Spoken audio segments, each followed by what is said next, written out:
মানুষের একটা বিশেষ প্রবৃত্তি হল তারা কখনো নিজেকে নিয়ে সন্তুষ্ট হন না, কখনো নিজেকে নিয়ে প্রসন্ন হন না। যা আছে তার থেকে বেশি পেতে চান, যা পেয়ে গেলেন তার থেকে আরো বেশি পেতে চান।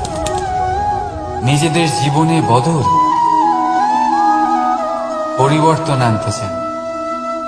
আর এই প্রবৃত্তি এই সংসারের সবচেয়ে মহান, কারণ এই প্রবৃত্তির জন্যই সংসারের বিকাশ হয়। কিন্তু এই বদলের জন্য মানুষ তার খোঁজে থাকেন যা তার জীবনে বদল আনতে পারবে, তাকে পথ দেখাতে পারবে, তার জীবনে পরিবর্তন আনতে পারবে। আর তাই মানুষ সংসার জুড়ে তাকেই খোঁজেন যিনি তার পাশেই আছেন।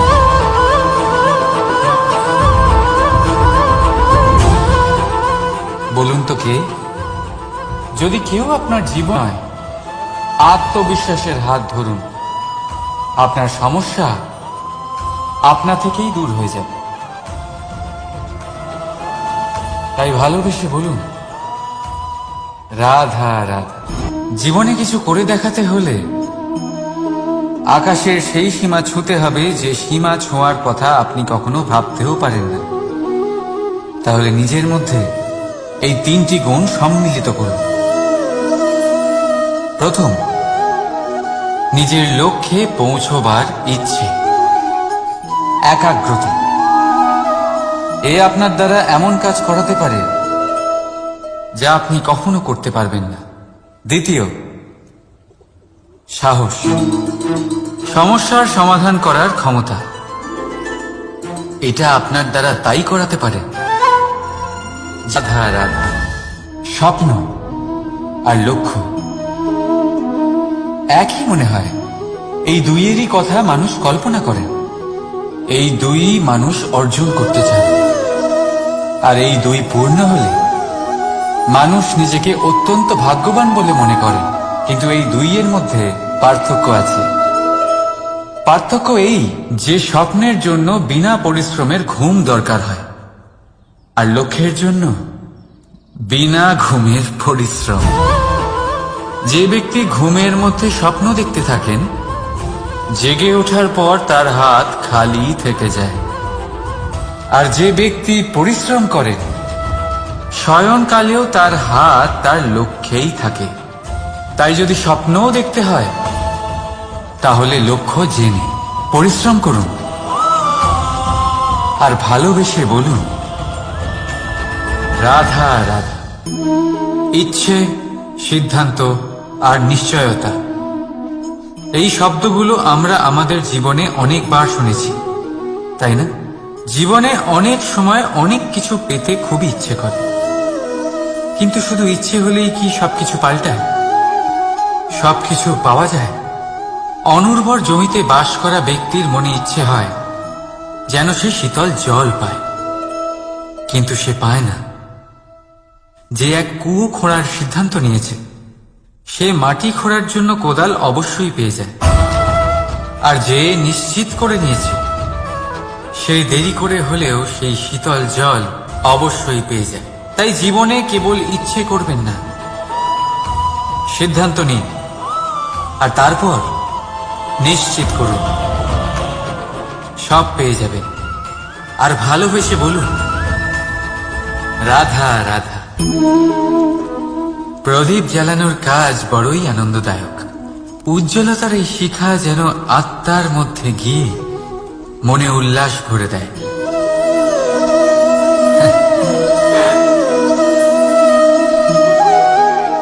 এ আমি কি করলাম? আমি একে নিভিয়ে দিলাম, অথচ এই দিয়েই আমি অন্য প্রদীপগুলি জ্বালিয়েছিলাম। কারণ যতক্ষণ এই শিখা অন্য প্রদীপগুলিকে জ্বালাচ্ছিল, ততক্ষণ এই নিজেও জ্বলছিল। কিন্তু যেই ও এই কাজ করা ছেড়ে দিল, তখন একেও নিভতে হল। বুঝলেন? সেরকমই জীবন হলো উজ্জ্বলতা দেওয়ার আরেক নাম। যদি জীবনে শুভ কাজ করেন, অপরের উপকার করেন, অন্যদের সহায়তা করেন, তাহলেই জীবিত থাকবেন। আর যেদিন এই কাজ করা আপনি বন্ধ করে দেবেন, শ্বাস প্রশ্বাস নেওয়া সত্ত্বেও মৃত হয়ে যাবেন। তাই যতক্ষণ শ্বাস চলছে আশারূপী উজ্জ্বলতা ছড়াতে থাকুন। বিশ্বাস করুন, মৃত্যুর পরেও আপনি অমর থাকবেন। তাই ভালোবেসে বলুন, রাধা রাধা। যবে থেকে জীব প্রাণের অস্তিত্ব পেয়েছে, তবে থেকেই আরো একটি শব্দ জন্ম লাভ করেছে, সংঘর্ষ। জন্মলগ্ন থেকেই মানুষকে বাঁচার জন্য সংঘর্ষ করে যেতে হয়। কখনো নিজের লক্ষ্যে পৌঁছবার জন্য সংঘর্ষ করতে হয়, আর কখনো যা পেয়েছেন তাকে রক্ষার জন্য সংঘর্ষ করতে হয়। কিন্তু প্রত্যেকে একই অভিযোগ করে যে সংঘর্ষ করার সময় ভীষণ কষ্ট হয়। আপনি যোদ্ধা হলে প্রহার আপনাকে সহ্য করতেই হবে। সাঁতার শিখতে হলে জলে আপনাকে প্রবেশ করতেই হবে। পায়ের তলায় তাদেরই কড়া পড়ে যারা রোজ হাঁটেন, আর যারা হাঁটেন তারা নিজেদের লক্ষ্যে অবশ্যই পৌঁছন। তাই মনে রাখবেন, জীবন ততক্ষণই আছে যতক্ষণ কর্ম করবেন। তাই সংঘর্ষ করতে থাকুন, কষ্ট ভুলে যান, আর আমার সাথে ভালোবেসে বলুন, রাধা রাধা। মন, মানুষ, মান, এই তিনেরই প্রারম্ভ ম দিয়ে হয়, তাই না? কিন্তু আজ আমরা কথা বলবো মানের বিষয়। মানই সেই ভাব যা আমাদের মনকে সন্তুষ্ট করে। এই কলসিতে ভরা জলের মতন, যে জল এই পাত্রতে থাকার দরুন এর অস্তিত্ব বজায় থাকে। এবার মান থেকে আসে আত্মসম্মান আর অভিমান, আর এই দুইয়ের মধ্যে তফাৎ অনেক। যে জল এই পাত্রের মধ্যে সংরক্ষিত তা হল আত্মসম্মান, যা আমাদের মনের সম্বল, অবলম্বন, যা এই পাত্রের মধ্যে শীতল থাকে, আর যিনি পান করেন তাকেও শীতল রাখে। আর যে জল এই পাত্রের বাইরে উতলে পড়ে তা হল অভিমান, যা বাইরের উত্তাপে বাষ্প হয়ে উবে যায়। সর্বদা মনে রাখবেন, আত্মসম্মান আপনাকে দৃঢ় করে, আপনাকে শক্তি প্রদান করে, আর অভিমান আপনাকে দুর্বল করে দেয়। তাহলে কি হতে চান আপনি? আত্মসম্মানী নাকি অভিমানী? সিদ্ধান্ত আপনার। রাধা রাধা। পড়ে যেতে কোনো আপত্তি নেই, শুধু পড়লে পড়ো সেই জলের ফোঁটার মতো যা এই সংসারকে জীবন দান করে। আর সেই ওঠার মধ্যেও কোনো কৃতিত্ব নেই, যেখানে অন্য কারোর কাঁধের ওপর পা রেখে উঠতে হয়। নিজের অস্তিত্ব হারাতে কোনো ক্ষতি নেই, যদি তা সেই বীজের মতো হয় যা এক নতুন গাছের অস্তিত্বকে জন্ম দেয়। কিন্তু সেই অস্তিত্বের জন্মে কি লাভ যা অন্য কারোর স্বপ্নকে নস্যাৎ করে তৈরি হয়? তা আপনাকে ভিতরে ভিতরে নষ্ট করে দেবে। রাধা রাধা। সব থেকে ভালো যুদ্ধ সেটাই যা কখনো লড়াই হয়নি, অর্থাৎ বোঝাপড়া, সন্ধি। সব আবশ্যক পরিস্থিতিকেই শুভ করা যায়। নিজের থেকে শক্তিশালীর সাথে যিনি সন্ধি করেন তিনি বিদ্বান, নিজের সমকক্ষের সাথে যিনি সন্ধি করেন তিনি গুণবান, আর নিজের থেকে দুর্বলের সাথে যিনি সন্ধি করেন তিনি দয়াবান। একটা যুদ্ধ আপনার একাধিক শত্রু তৈরি করতে পারে, কিন্তু একটা মীমাংসা আপনাকে একটা বন্ধু দিতে পারে। তাই হাতের মুঠো তখনই শক্ত করুন যখন যুদ্ধ এড়ানো অসম্ভব হয়ে পড়ে, নয়তো হাত বাড়িয়ে হাত মেলান, কারণ মিলনে যে সুখ, যাতনায় তা নেই। রাধা রাধা।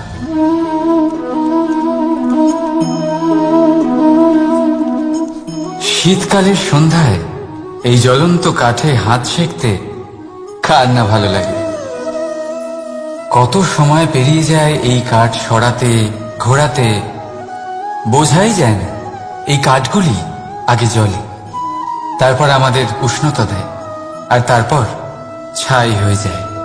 আচ্ছা বলুন, এই আগুনের উৎপত্তি কোথা থেকে হয়? উত্তরটা সহজ, এই কাঠ থেকে। আচ্ছা, এই ছাইয়ের উৎপত্তি কোথা থেকে হয়? উত্তর সেই একই, এই কাঠ থেকেই।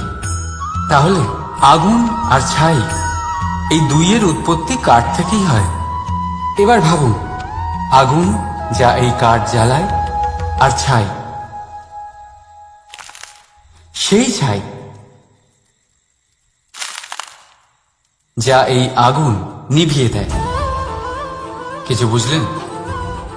আপনার শক্তি আপনার ভেতরেই উৎপন্ন হয়, আর আপনার অন্তরের ক্ষতিকর সেই ছাই, সেটাও আপনার ভেতরেই উৎপন্ন হয়। তাই নিজের ভিতরের উজ্জ্বলতা দিয়ে এই সংসারকে আলোকিত করতে চান, নাকি নিজের ভেতরের আধার বার করে এই সংসারে অন্ধকার আনতে চান? সিদ্ধান্ত আপনার। রাধা রাধা। জল জল এই পৃথিবীতে বেঁচে থাকার জন্য আবশ্যক তো বটেই, কিন্তু এই জল আমাদের একটা অত্যন্ত গুরুত্বপূর্ণ শিক্ষা প্রদান করে। কখনো এই জলকে দেখেছেন? যে পরিস্থিতিতেই এই জল প্রবাহিত হোক না কেন, এর উপর যা কিছুই প্রভাব থাকুক না কেন, এর পথে যতই বাধা আসুক না কেন, তার মধ্যে থেকে ও নিজের পথ ঠিক বের করে নেয়, কিন্তু নিজের প্রবাহ থামতে দেয় না, ক্রমাগত অগ্রসর হতে থাকে।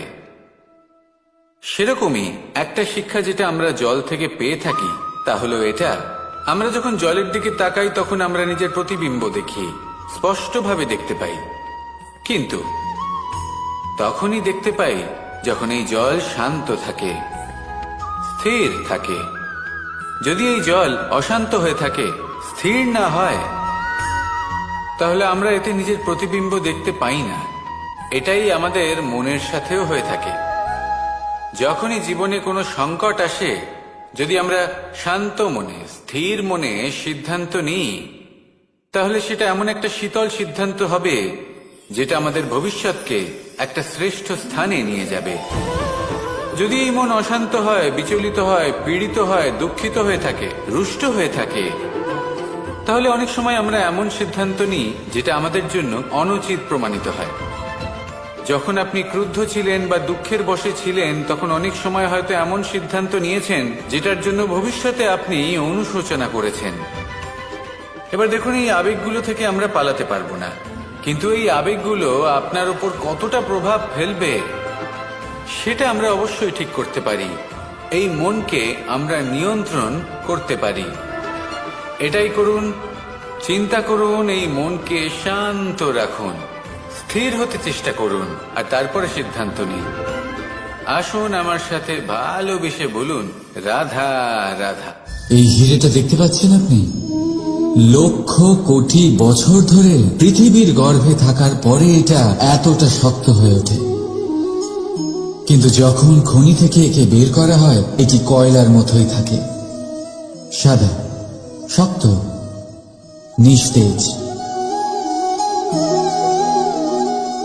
কিন্তু যখন একে পালিশ করা হয়, তখন এটা তেজ লাভ করে, আর ঠিক তখনই এর মূল্য বৃদ্ধি পায়। সংসারে মানুষের সাথেও ঠিক এমনটাই হয়ে থাকে। মানুষের বুদ্ধি, মেধা, অভিজ্ঞতা সেই বছরগুলোর জন্য বৃদ্ধি পায় না যে বছরগুলো আমরা জীবনে কাটিয়েছি, বরং সেই মুহূর্ত থেকে ফুটে ওঠে যখন আমরা কষ্টের সম্মুখীন হয়েছি, বিপদের সম্মুখীন হই, সংকট পেরিয়েছি, ছলনা আর ক্লেশ সহ্য করেছি। এই জন্য যদি আপনার জীবনে আপনি সংকটের সম্মুখীন হন, বিপদ আসে, কষ্ট আসে, তাতে একেবারেই ভয়ভীত হবেন না।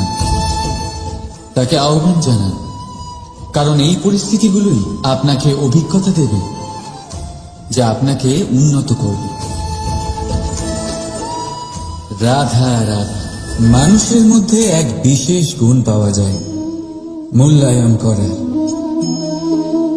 কোনটা দামি, কোনটা সস্তা, যেটা কিনতে গেলে অনেক মুদ্রা লাগে, অনেক পরিশ্রম লাগে, সেটা দামি। যেটা কিনতে গেলে কম মুদ্রা, কম পরিশ্রম লাগে, সেটা সস্তা। কিন্তু এটাই কি সম্পূর্ণ সত্য?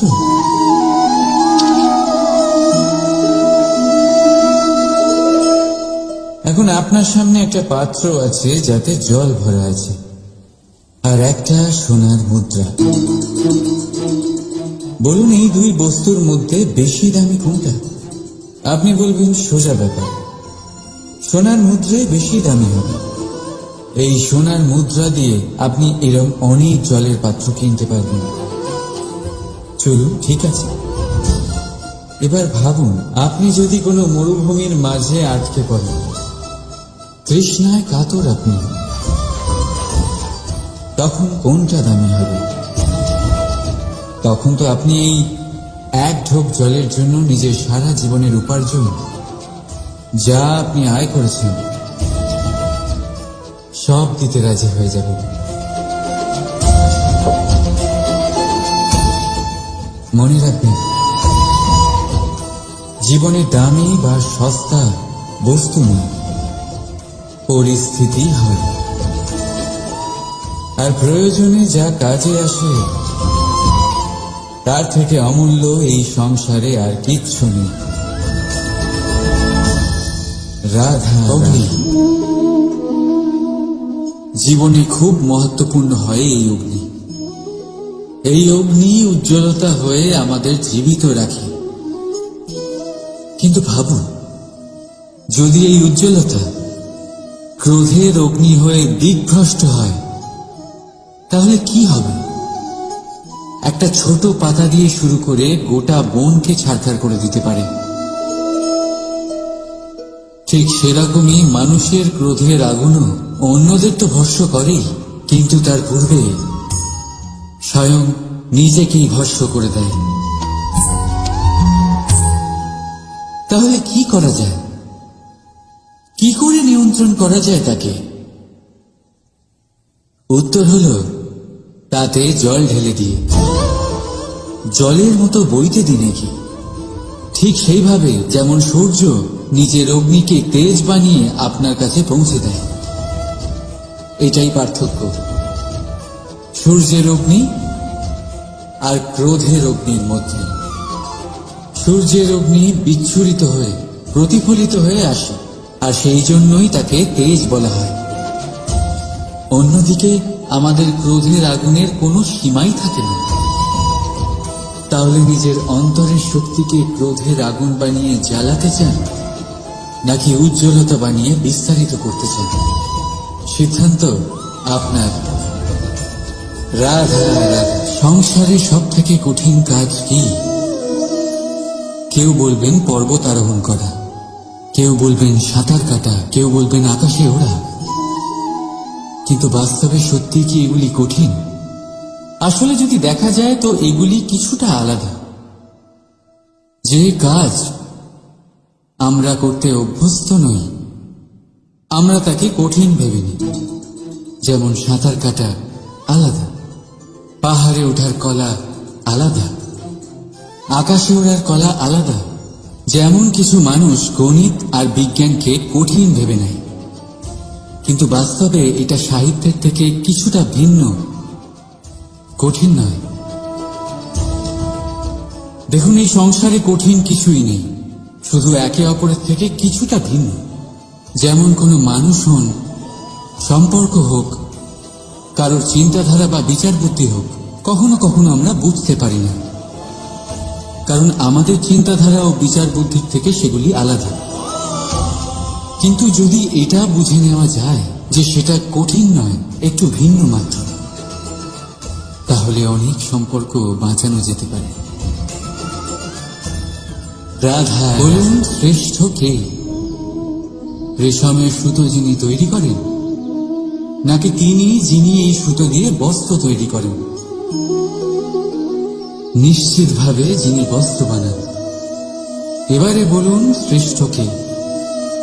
নদী তটে মাটি ছড়িয়ে রেখে দেয় যে বান, নাকি সেই মাটি একত্রিত করে তাই দিয়ে যিনি মূর্তি বানান সেই মূর্তিকার? নিশ্চিতভাবেই মূর্তিকার। এবারে বলুন শ্রেষ্ঠ কে? দেবতা আর দানবের সেই দল যারা অমৃত পাওয়ার জন্য এই সংসারে হলাহল ছড়িয়ে দিয়েছে, নাকি মহাদেব যিনি এই হলাহল নিজে পান করে নিজের কণ্ঠে ধারণ করেন? নিশ্চিতভাবেই মহাদেব সর্বশ্রেষ্ঠ। ঠিক এইভাবে এই সংসারে ছোট ছোট ব্যাপারকে যারা বড় করে দেখেন তারা শ্রেষ্ঠ হন না, কারণ ছোট ছোট খুঁটিনাটিকে দ্বন্দ্বে পরিণত করা অত্যন্ত সহজ। কিন্তু সর্বশ্রেষ্ঠ তিনিই হন যিনি নিজের বিচার বুদ্ধি দিয়ে বড় বড় যুদ্ধের অবসান ঘটান। রাধা রাধা। নদীর জল মিষ্টি হয় আর সাগরের জল হয় নোনতা, আর কোন নালার জল দুর্গন্ধে ভরা হয়। কেন? নদীর জল মিষ্টি হয় কারণ সে সকলকে জল দেয়, সাগর জল নেয় আর তাই জন্য নোনতা হয়। আর নালা সে বওয়া বন্ধ করে দেয় আর সেই কারণেই তা দুর্গন্ধময় হয়ে ওঠে, সে কাজের অযোগ্য হয়ে ওঠে। আমাদের জীবনেও অনেকটা এমনটাই হয়ে থাকে। যদি নদীর মতন জীবনে কিছু দিতে শেখেন তাহলে জীবনে মিষ্টত্ব বজায় থাকবে। যদি সাগরের মতন ভাগ দেওয়ার বদলে শুধু সঞ্চয় করতে থাকেন তাহলে মনে তিক্ততা ভরে থাকবে। আর যদি নালার মতন বওয়া বন্ধ করে দেন, কর্ম করা ছেড়ে দেন, তাহলে কাজের অযোগ্য হয়ে যাবে। আর সেই জন্য কোনো বিশ্রাম ছাড়াই কর্ম করতে থাকুন। আর যা কিছু আপনার কাছে আছে তাকে ভাগ করতে শিখুন। মন প্রসন্ন হয়ে বলবে রাধা। আপনি কখনো কোনো পাখি দেখেছেন? তীব্র বায়ু, ভয়ানক বর্ষা, হিংস্র জীব একাধিকবার তাদের বাসা নষ্ট করে দেয়, কিন্তু তাও সে ঝড়ের সাথে ঝগড়া করে না। সে কখনো বর্ষাকে হিংসে করে না, আর না সে হিংস্র পশুদের ওপর প্রতিশোধ নেয়। সে শুধু স্থান পরিবর্তন করে, অন্য কোনো শক্ত ডালে আবার নিজের বাসা বানাতে উদ্যোগী হয়, আর তারপর সফল হয়ে নিজের পরিবার প্রতিষ্ঠা করে। আর তারপর কিছু মাসের মধ্যেই তার ছোট সন্তানদের আকাশে ডানা মেলে উড়তে দেখা যায়। অন্যদিকে একটি সাপ প্রহারের প্রতিশোধ নেওয়ার উদ্দেশ্যে মানুষের বসতিতে প্রবেশ করে, আর শেষে সে নিজেই মারা যায়। এই শিক্ষাই আমাদের মানুষদের জন্য প্রযোজ্য। প্রতিশোধের আগুনে মানুষ স্বয়ং ভস্ম হয়ে যায়, উত্থান থেকে পতনের দিকে নিয়ে যায়। তাই যদি জীবনে উন্নতি করতে হয় তবে পরিবর্তনের চিন্তা নিয়ে কর্ম করুন, নয়তো প্রতিশোধ আপনাকে রসাতলে তলিয়ে দেবে। রাধা রাধা। প্রকৃতি প্রত্যেক জীবকে অনুভূতি দিয়েছে যাতে সে নিশ্চল না হয়, কোনো না কোনো কর্ম করতে থাকে। আর সেই অনুভূতি হল খিদে। পশু পক্ষী প্রাণী পরিশ্রম করতে থাকে নিজের খিদে মেটানোর জন্য, কিন্তু অন্য জীবের মতো মানুষের খিদে কি তার পেট অবধি সীমিত থাকে? পেটের খিদে মেটাতে মেটাতে কখন যে এই খিদে মন আর মায়ার তৃষ্ণায় রূপান্তরিত হয় আমরা বুঝতেই পারি না। আর বেশিরভাগ ক্ষেত্রে এই তৃষ্ণা অর্থ সংগ্রহ করা অবধি সীমিত থাকে। নিজের জীবন ধারণ ছেড়ে কার জন্য এই অর্থ সংগ্রহ করছেন আপনি? আগামী প্রজন্মের জন্য। বড়ই বিচিত্র, তাই না?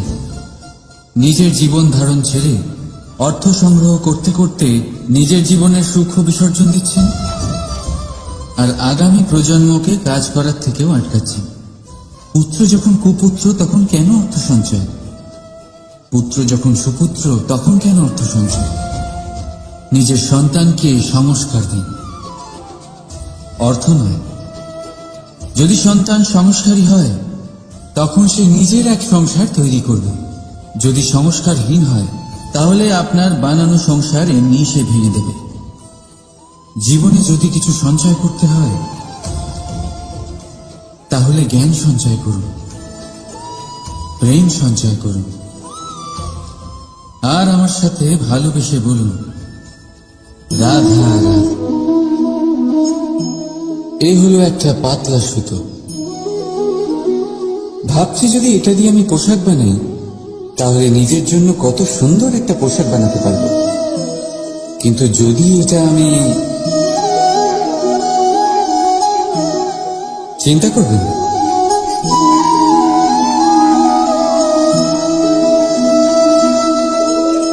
দেখুন এই সুতো জোড়া লেগে গেল। শুধু পার্থক্য হচ্ছে এটাই যে আগের মতো এটা আর সরল নেই, আর এটার দৈর্ঘ্য আগের থেকে কিছুটা কমে গেছে। এই সংসারে প্রেমের সাথেও ঠিক এটাই হতে পারে। প্রেমের এই সুতো যা দুই মানুষকে একসাথে বেঁধে রাখে, অহংকার আর স্বার্থের আঘাত সে সহ্য করতে পারে না, ছিঁড়ে যায়। চেষ্টা করলে আবার এই সম্পর্ক হয়তো জোড়া লাগতে পারে, কিন্তু তা আগের মতো কখনোই থাকে না, কারণ মনে গিট পড়ে যায়। সেই জন্য প্রেমকে স্নেহের সাথে সামনে রাখুন, অহংকার আর স্বার্থের থেকে দূরে থাকুন। রাধা রাধা। এই ফলটা দেখছেন আপনি? এটা সেই ফল যেটা গাছের সবচেয়ে উঁচু ডালে পাওয়া যায়, কিন্তু যখন এটা খসে পড়ে তখন এটা আকাশের দিকে যায় না যা ওপরে আছে, সে যায় সেই ভূমির দিকে যে নিচ থেকে তার দিকে তাকিয়ে থাকে। কেন? কারণ এই ফলের নিজের উচ্চতার ধারণা মাটির থেকে নিজের দূরত্ব দেখে হয়। এই ব্যাপারটাই আমাদের মানুষের জন্যও খাটে। যদি আপনি সম্পন্ন হন তাহলে তাদের সাহায্য অবশ্যই করবেন যাদের সামর্থ্য আপনার থেকে কম, যাদের সাহায্যের অত্যন্ত প্রয়োজন। আপনার সামর্থ্য বেশি কারণ তাদের আপনার থেকে সামর্থ্য কম। দেখুন, জীবনে আনন্দ শুধু বড় হওয়ায় নয়, বরং তাদের সাহায্য করেও আছে যারা কোনো কারণবশত আপনার থেকে নিচে রয়ে গেছেন। আর যখন একটা ফল এই কথাটা বুঝতে পারে তখন আপনি নয় কেন? রাধা রাধা। কখনো ভেবেছেন যখন মাতা সন্তানকে জন্ম দেয় তখন কি হয়? 9 মাস গর্ভে ধারণ, প্রসবের তীব্র যন্ত্রণা, যে যন্ত্রণা এতটাই ভয়ানক হয় যে মনে হয় সন্তানের জন্মের সাথে মাতারও এক নতুন জন্ম হচ্ছে। আর এই জন্মের সাথে শেষ হয় মাতার যন্ত্রণা। কিন্তু যদি আপনি আপনার দৃষ্টিভঙ্গি পাল্টে দেখেন তাহলে আপনি বুঝতে পারবেন যে এই যন্ত্রণার অন্ত এক অপার আনন্দের প্রারম্ভ সন্তানের, আর সন্তান মাতা পিতার জন্য সুখের প্রারম্ভ। জীবনের সাথে এটাই হয়। আমরা কখনো কখনো কোনো সম্পর্ক বা পরিস্থিতির যন্ত্রণার অন্তের জন্য এত বিচলিত হয়ে যাই যে সেই আনন্দের প্রারম্ভ আমরা দেখতেই পাই না। মনে রাখবেন, যন্ত্রণা আনন্দের প্রারম্ভের লক্ষণ মাত্র। রাধা রাধা। এই সংসার অনেকটাই বড়, আর আমরা তার কাছে অত্যন্ত নগণ্য। এই সংসারে এমন অনেক মানুষ পাওয়া যায় যারা বোঝান যে এই সংসারটা কতটা বড়, কতটা অদ্ভুত, কতটা সুন্দর। আর এই সংসার রচনা করে পরমেশ্বর কত মহান এক কাজ করেছেন। কিন্তু আপনি এই জীবনে মাত্র কয়েকজন মানুষকেই পাবেন যারা আপনাকে এইটা বলবেন যে এই সংসারে আপনি কতটা গুরুত্বপূর্ণ, আপনি কতটা অদ্ভুত। যদি আপনি তাদের সাথে থাকেন তাহলে তারা নতুন কিছু সৃষ্টি করতে পারেন, এই সংসারকে আরো কতটা পবিত্র করতে পারেন। তাই এই সংসারকে গুরুত্ব না দিয়ে সেই মুষ্টিমেয় কিছু মানুষকে গুরুত্ব দিন, কারণ তারাই হলো আপনার আপনজন, আর তারাই আপনাকে সঠিক পথে চালিত করবে। মানুষকে তো বর্ষার স্রোতও বয়ে নিয়ে যেতে পারে, তাকে সাগরও ডুবিয়ে দিতে পারে, কিন্তু গঙ্গা জল সবচেয়ে বেশি শুদ্ধ, কারণ তার কয়েক ফোঁটা মানুষকে মুক্ত করে দেয়। রাত এটা হলো সূচ, আর এটা হলো তলোয়ার। এবারে আপনারা বলুন, আপনাদের দৃষ্টিকোণ থেকে এই দুই বস্তুর মধ্যে কোনটা বেশি শক্তিশালী আর গুরুত্বপূর্ণ হতে পারে? আপনি বলবেন তলোয়ারই সবচেয়ে শক্তিশালী বা গুরুত্বপূর্ণ। আচ্ছা, মানলাম যে তলোয়ার বেশি ভারী হয়। তলোয়ার আপনাকে যুদ্ধে বিজয়ী করে, যুদ্ধে শত্রুর বিনাশ করে, কিন্তু তলোয়ার দিয়ে আপনি কখনো আপনার বস্ত্র সেলাই করতে পারবেন না। যদি আপনার পায়ে কাঁটা ফুটে যায় তা আপনি তলোয়ার দিয়ে বের করতে পারবেন না। আপনাকে সূচের ব্যবহার করতেই হবে। এবারে বলুন, তলোয়ার পেয়ে যাওয়ার পরে এইভাবে সূচকে হারিয়ে ফেলা কি ঠিক হবে?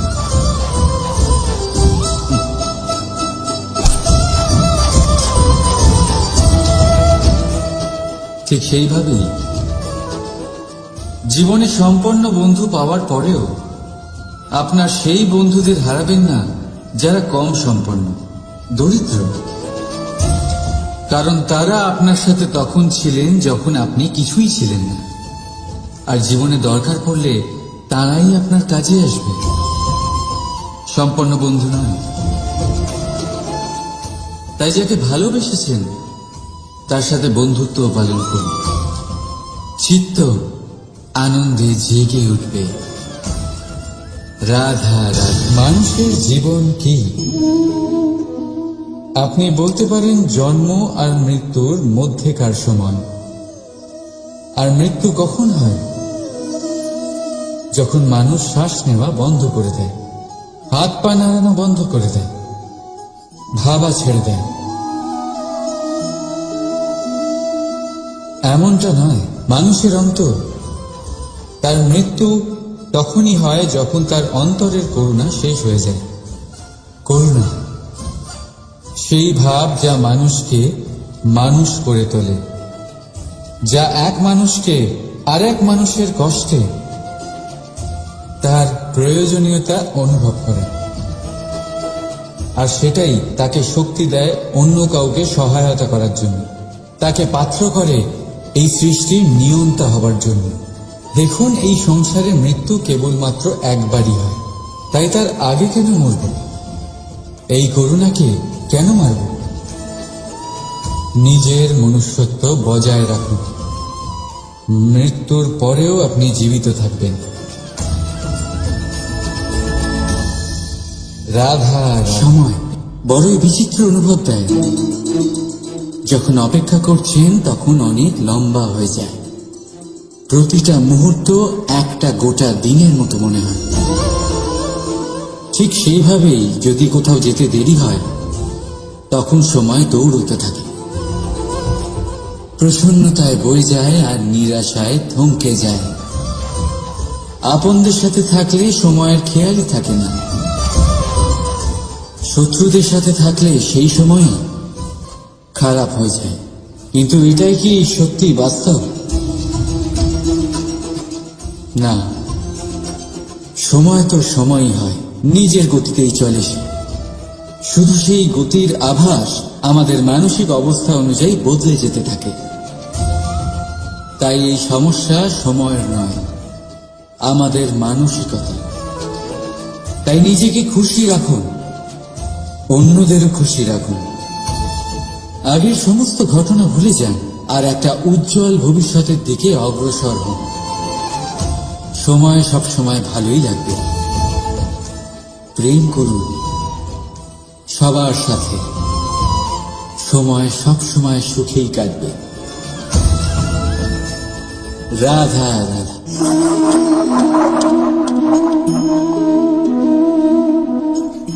কোনো ব্যক্তিকে নিশ্চয়ই দেখেছেন যিনি নিজে কাঠ কাটার এই কাজে নিপুণ এবং অভিজ্ঞ।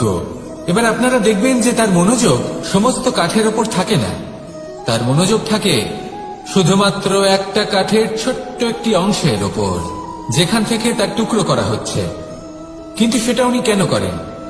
যদি এটা উনি না করেন তাহলে সেই কাঠ সঠিক পদ্ধতি এবং তাড়াতাড়ি কাটা যাবে না। জীবনেও তাই হয়ে থাকে। আপনি হয়তো কোনো লক্ষ্য স্থির করেছেন বা পথ নির্বাচন করেছেন বা কাজ স্থির করেছেন যেটা আপনি করেই ছাড়বেন। তাহলে নিজের সম্পূর্ণ মনোযোগ শুধুমাত্র তার উপর কেন্দ্রীভূত করুন। যদি আপনার মন এদিক ওদিক তাকাতে থাকে, অস্থির হয়ে পড়ে, বিচলিত হয়ে পড়ে, যদি তা হয়ে থাকে তাহলে আপনি অবশ্যই অসফল হবেন। তাই কর্মঠ থাকুন, নিরন্তর কর্ম করতে থাকুন এবং পূর্ণ মনোযোগ দিয়ে নিজের কাজ করুন। নিজের পথে অগ্রসর হন বা নিজের লক্ষ্য প্রাপ্ত করতে চেষ্টা করুন। তারপর দেখুন কি হয়, কিভাবে উচিত পথে এবং তীব্র গতিতে আপনার লক্ষ্য আপনার কাছেই পৌঁছে যায়। আর আপনার এই মন প্রসন্ন হয়ে বলে রাধা রাধা। মনুষ্য জীবনের সবথেকে বেশি গুরুত্বপূর্ণ বিষয় হল মনের একাগ্রতা। এই সংসারের যে কটি মহান কার্য সম্পাদন হয়েছে তা হল মনের এই একাগ্রতার একমাত্র ফল। আপনি অবশ্যই দেখে থাকবেন অনেক ছোট বড় নদী যা বয়ে চলে তাদের সামনে একটা বাঁধ নির্মাণ করা হয় সেই সব নদীর জল সঞ্চয় করতে। বাঁধ হয়ে গেলে প্রয়োজন মতো বা মনের ইচ্ছে মতো তাকে ব্যবহার করা সম্ভব। এবার এটাই আমাদের মনের সাথেও সম্ভব। আমাদের মনের একাগ্রতা আজকের দিনে দাঁড়িয়ে বিভিন্ন ধরনের বিকার, ক্রীড়া এবং ভোগের মধ্যে ভাগ হয়ে গেছে। একে একত্রিত করতে হবে, একটা বাঁধ নির্মাণ করতে হবে, কর্মের বাঁধ। আপনাকে শুধু এটাই করতে হবে, যেটা উচিত কর্ম সেটাই করুন, যেটা অনুচিত কর্ম সেটা করা থেকে নিজেকে বিরত রাখুন। ব্যাস, এই কাজটাই আপনি করতে থাকুন, করতে থাকুন। মনের মধ্যে একাগ্রতার বাঁধ নির্মাণ করুন। আর একবার যদি তা নির্মাণ হয়ে যায় তাহলে যখন চাইবেন, যেখানে চাইবেন, যতটা চাইবেন একাগ্রতা প্রয়োগ করতে পারবেন।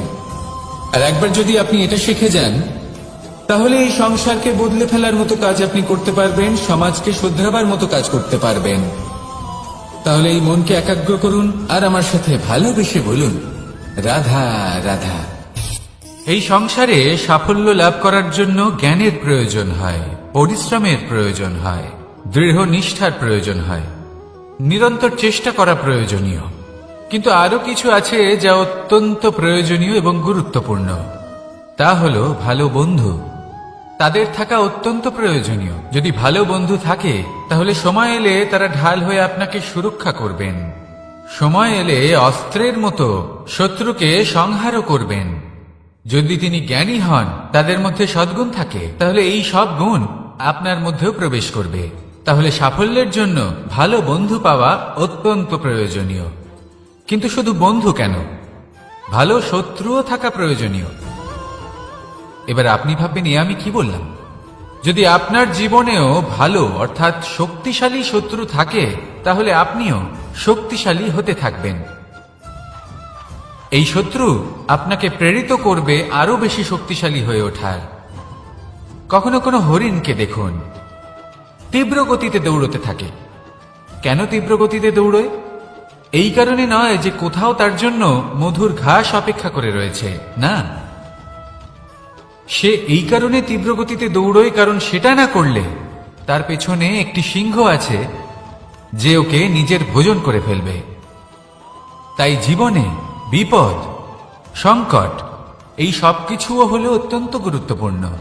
তার সম্মুখীন হতে শিখুন আর আমার সাথে ভালোবেসে বলুন রাধা রাধা।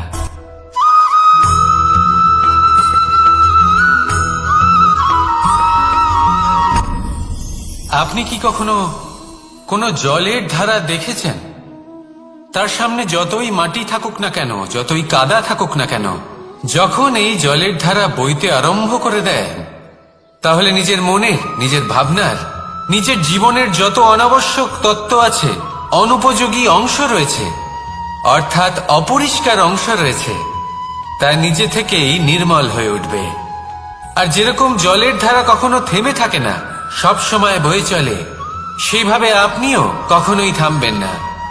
সবসময় বয়ে চলুন, এগোতে থাকুন। পথে যদি অনেক বিপদ আসে, সমস্যা আসে, থামবেন না, তার উপর নিরন্তর প্রহার করুন, নিরন্তর প্রয়াস করুন আর অগ্রসর হন। আপনি ভেবে দেখুন, এই জলের ধারা কখনো থেমে থাকে না, সবসময় বয়ে চলে, বিপদের সম্মুখীন হয়ে তাকে সাথে বয়ে নিয়ে চলে। সেই জন্য জলের ধারা, প্রবাহমান এই ধারা, এর থেকে কখনো দুর্গন্ধ আসে না, এতে কখনো ময়লা জমতে পারে না, বরং পালিত হয় সুন্দর প্রাণবন্ত জীবজন্তু, যেমন সুন্দর ছোট মাছ। তাই আপনিও এটাই করুন, কখনো থামবেন না, শুধু চলতে থাকুন, জলের ধারার মতো বইতে থাকুন।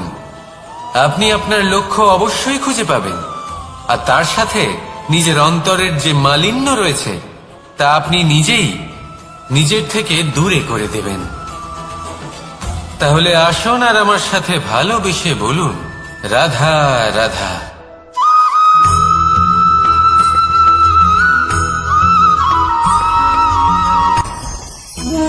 ভোজন। এবার ভোজন সংগ্রহ করার জন্য মানুষ কি না করেন, সবসময় চেষ্টা করতে থাকেন। ফসল উৎপাদনের জন্য অনেক পরিশ্রম করতে থাকেন, কিন্তু অনেক সময় অনেক পরিশ্রম করার পরেও ফসল ভালো উৎপাদন হয় না। এর কারণ কি? কারণ হলো এটাই যে আপনি পরিশ্রম হয়তো অনেক করেছেন, কিন্তু আপনার নজর তো সেই বীজের দিকে ছিলই না যা আপনি রোপণ করেছেন।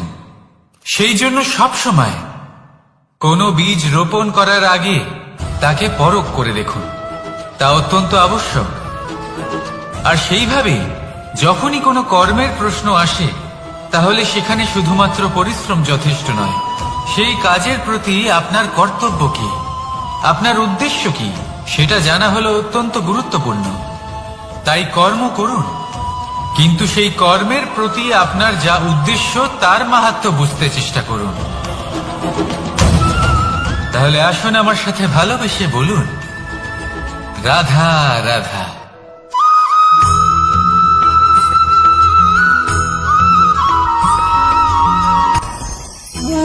ভোজন। এবার ভোজন সংগ্রহ করার জন্য মানুষ কি না করেন, সবসময় চেষ্টা করতে থাকেন।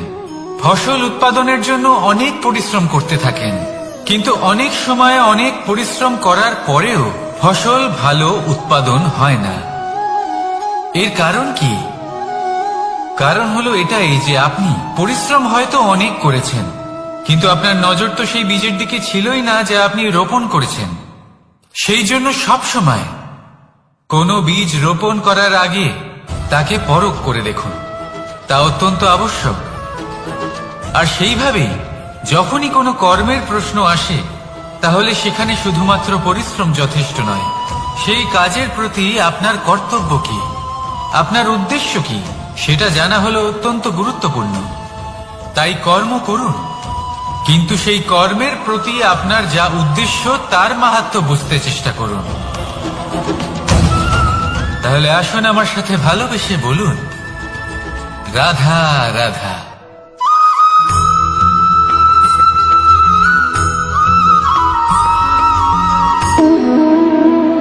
সম্পর্ক হলো আমাদের জীবনের একটি আধার। কিছু সম্পর্ক এমন যা আমরা জন্মসূত্রে লাভ করি, যেমন পরিবার, মা, বাবা। কিছু সম্পর্ক আছে যা আমরা জীবনে অর্জন করে থাকি, তা সে প্রেমের হোক, স্নেহের হোক বা বন্ধুত্বের। এই সকল সম্পর্ক লাভ করার বা গড়ে তোলার 5টি ধাপ রয়েছে। প্রথম ধাপ, কোনো ব্যক্তির সাথে আলাপ হওয়া, তার সাথে কথা বলা বা তাকে দেখা। দ্বিতীয় ধাপ, সে ব্যক্তিকে আমাদের ভালো লাগা। তৃতীয় ধাপ, আমাদের এটা চাইতে শুরু করা যে জীবনে এই ব্যক্তি যেন আমাদের বন্ধু হন। আমাদের জীবনে থাকেন, বা আমাদের কাউকে ভালোবেসে ফেলা আর এটা আমাদের ভাবা বা চাওয়া যে সেই ব্যক্তি যেন আজীবন আমার সাথে থাকেন, আমার জীবনে আমার সাথী হয়ে। চতুর্থ ধাপ, লাভ করা। এবার এই ধাপটি অনেক মানুষের পক্ষেই খুবই সরল হয়, বড়ই সরল ভাবে নিজেদের সঙ্গীকে লাভ করে থাকেন। কিছু মানুষের জন্য এই ধাপ অত্যন্ত কঠিন হয়ে থাকে। অনেক প্রতিকূল পরিস্থিতির উপর জয়লাভ করে তারা সঙ্গীকে লাভ করেন, কিন্তু লাভ অবশ্যই করেন। এরপরে আসে পঞ্চম, অন্তিম এবং সব থেকে গুরুত্বপূর্ণ ধাপ। সেটা হলো সেই সম্পর্ক পালন করা। এটা হলো এমন এক বিষয় যা প্রত্যেক মানুষের শেখা উচিত। যদি ব্যক্তি নিজের জীবনে সম্পর্ক রক্ষা করতে শিখে যান, তবে প্রত্যেক সম্পর্ক তার জীবনকে স্বর্গ করে তুলবে। আসুন আর আমার সাথে ভালোবেসে বলুন, রাধা রাধা।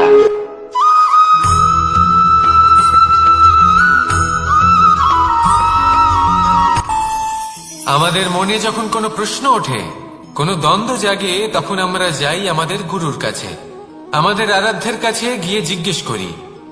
এইভাবেই একদিন আমি পৌঁছলাম আমার আরাধ্যের কাছে, আমার মহাদেবের কাছে, আর ওনাকে প্রশ্ন করলাম যে মহাদেব, জীবনে আনন্দ পাওয়ার, উৎসব পালনের, প্রেম ভাগ করে নেবার, জীবনকে উপভোগ করে নেওয়ার সর্বশ্রেষ্ঠ সময় কোনটা?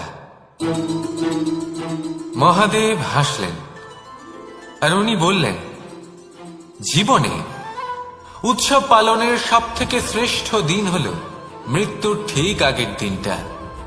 প্রেম ভাগ করে নেওয়ার সব থেকে শ্রেষ্ঠ মুহূর্ত হল মৃত্যুর ঠিক আগের মুহূর্ত। জীবনকে উপভোগ করে নেওয়ার সর্বশ্রেষ্ঠ প্রহর হল মৃত্যুর এক প্রহর পূর্বে। তখন আমি চমকে গেলাম। আমি বললাম, কিন্তু মহাদেব, মৃত্যু তো অনিশ্চিত, আমরা জানিও না কবে আমাদের মৃত্যু হবে। মহাদেব আবার হাসলেন।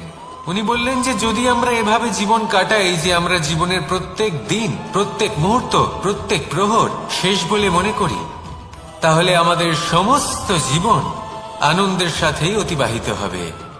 কি বলেন?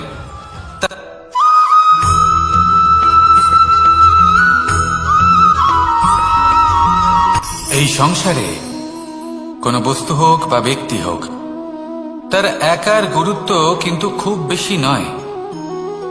একটা উদাহরণ হিসেবে বৃষ্টির ফোঁটাকে ভেবে দেখুন।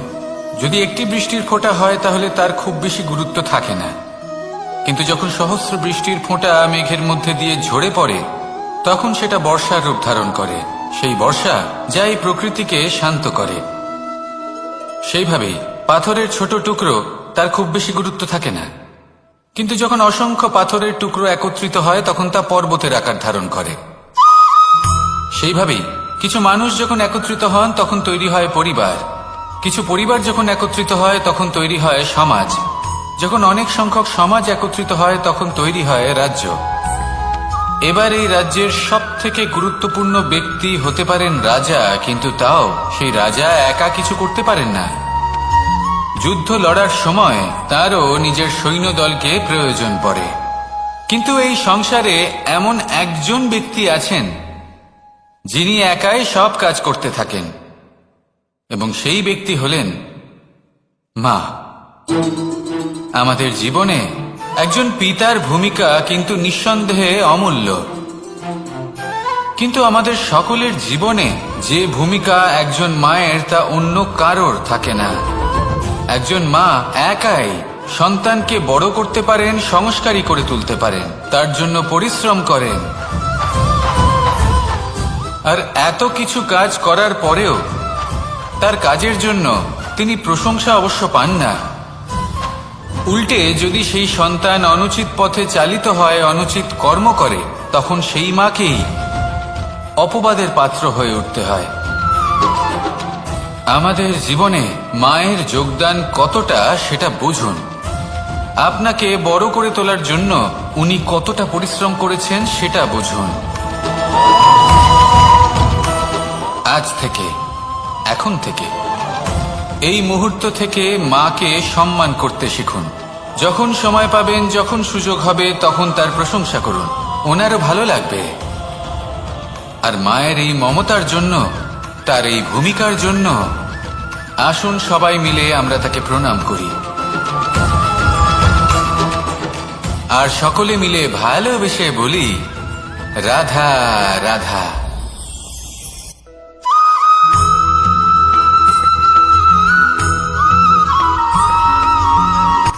এই সংসারে সাফল্য লাভ করার জন্য জ্ঞানের প্রয়োজন হয়, পরিশ্রমের প্রয়োজন হয়, দৃঢ় নিষ্ঠার প্রয়োজন হয়, নিরন্তর চেষ্টা করা প্রয়োজনীয়।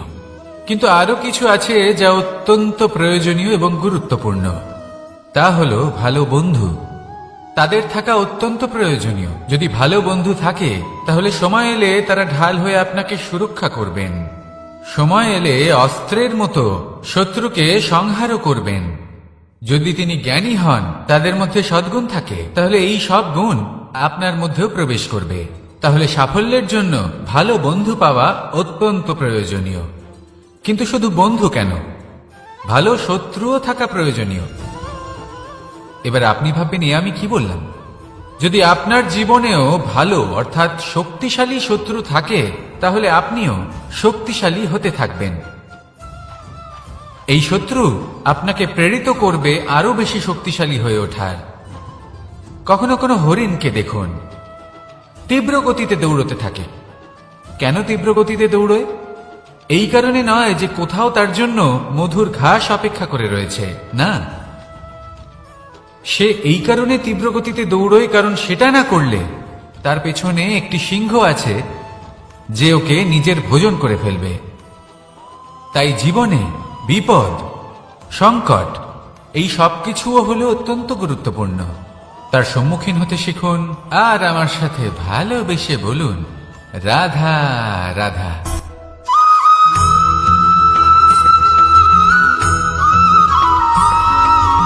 কথায় আছে, প্রত্যেক পুত্র তার পিতার প্রতিচ্ছবি হয়, আর সমস্ত প্রতিচ্ছবি চায় যেন সে তার অস্তিত্ব প্রাপ্ত করতে পারে। পুত্র চায় সে যেন তার পিতার মতো হয়, বা কখনো কখনো তার থেকেও শ্রেষ্ঠ হয়। সেটা কোনো অনুচিত ব্যাপার নয়। অনুচিত তখন হয় যখন পুত্র নিজের পিতার মতো হবার স্বপ্ন পূরণ করতে গিয়ে বা তার থেকেও শ্রেষ্ঠ হওয়ার স্বপ্ন পূরণে অনুচিত পথের আশ্রয় নেয়। কারণ তারপরে সে তার পিতার গুণগুলি আত্মসাৎ করতে চায় না। সে শুধুই এটা চায় যে সংসারের চোখে যেন আমি শ্রেষ্ঠ প্রমাণিত হই। এটা অনুচিত।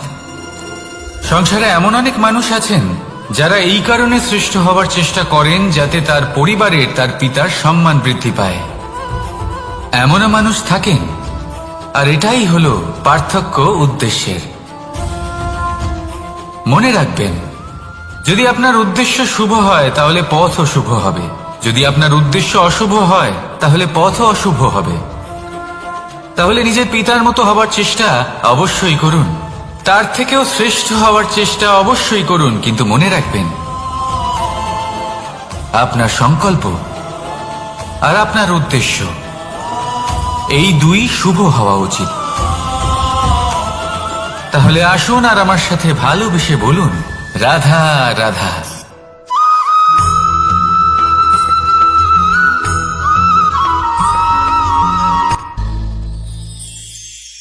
শিশিরের বিন্দু পাতার ওপর পড়ে আর তার গায়ে লেগে থাকে।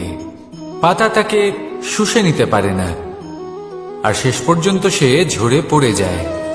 অন্যদিকে রয়েছে মেঘ এবং চাতক। এদের মধ্যে অনেক দূরত্ব থাকে।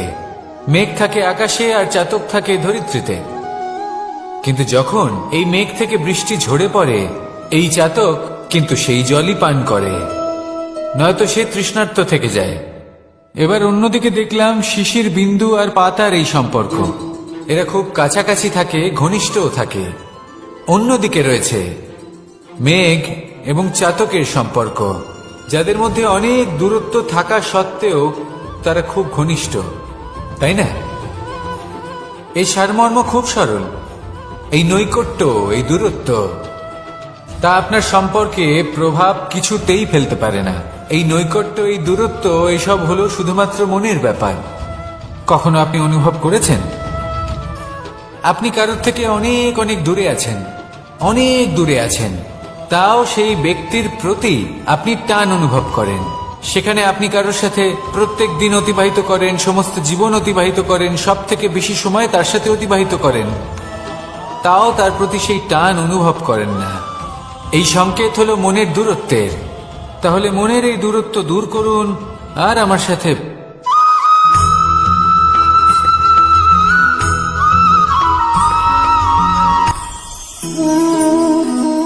শক্তি এক অত্যন্ত বিচিত্র বস্তু, বা বলতে পারেন অনুভূতি। পিতা সবসময় চান যেন তিনি তার শক্তি পুত্রকে। আসুন আপনাকে সহজে বোঝাই। যদি আপনি সুপাত্র হন আর আপনাকে শক্তি দেওয়া হয়, তাহলে আপনি সেই শক্তির গুরুত্ব বুঝবেন, কোথায় সেই শক্তি প্রয়োগ করা উচিত সেটা বুঝবেন। আর এটা যেহেতু অর্জন করা শক্তি হবে, সেই শক্তির অপব্যবহার হবে না। কিন্তু যদি এই আপনি কুপাত্র হন আর যদি আপনাকে এই শক্তি দেওয়া হয়, তাহলে কি হবে? দেখতে গেলে এই শক্তি আপনি দান হিসেবে পেয়েছেন, তাই না আপনি এই শক্তির গুরুত্ব বুঝবেন আর না এর প্রয়োগ আপনি জানবেন। তার অপব্যবহার হওয়া সুনিশ্চিত। তাই যদি আপনি কোনো শক্তি অর্জন করতে চান, তাহলে আগে তার যোগ্য হয়ে উঠুন, পুত্র নয় পাত্র হয়ে উঠুন। আর আমার সাথে ভালোবেসে বলুন, রাধা রাধা।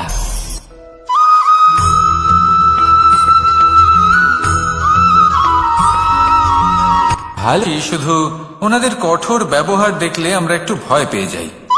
এবার ওনাদের এই কঠোর ব্যবহার আমাদের ভালো না লাগলেও অত্যন্ত আবশ্যক, কারণ মাতার থেকে আমরা যে শক্তি লাভ করি তা যেন নিয়ন্ত্রণ হারিয়ে বিধ্বংসী না হয়ে ওঠে। আমরা যেন কোনো কুপথে না চলে যাই, আমরা কখনো যেন দোষ না করে ফেলি। শুধু সেই জন্য পিতা এবং গুরু একটু কঠোর হয়ে ওঠেন, এবং ওনাদের এই কঠোর আচরণ ভবিষ্যতে গিয়ে আমরা অবশ্যই বুঝতে পারি। জীবনে কিছু বছর আমরা এগিয়ে যাই আর তারপর আমরা বুঝতে পারি যে বাবা এবং গুরু আমাদের যথেষ্ট ভালোবাসতেন, কিন্তু ওনাদের ভালোবাসার বহিঃপ্রকাশ আলাদা। প্রয়োজনীয় হলো এটা দেখার, এটা বোঝার যে শুরু থেকে আমাদের প্রতি ওনাদের আচরণ কেমন ছিল। ওনাদের কঠোর হওয়ার পেছনে ওনাদের ভালোবাসাটা বোঝার চেষ্টা করুন, ওনাদের চিন্তাটা বোঝার চেষ্টা করুন, ওনাদের পথপ্রদর্শনের আড়ালে আপনার ভবিষ্যতের জন্য যে পরিকল্পনা ওনারা করেছেন সেটা বোঝার চেষ্টা করুন। তখন আপনারা বুঝতে পারবেন ওনাদের ভালোবাসাকে। আপনার মনের মধ্যে আপনা থেকেই ওনাদের প্রতি সম্মান জেগে উঠবে। নিজের পিতা এবং নিজের গুরু এই দুজনের প্রতি কৃতজ্ঞতা প্রকাশ করুন আর আমার সাথে ভালোবেসে বলুন, রাধা রাধা।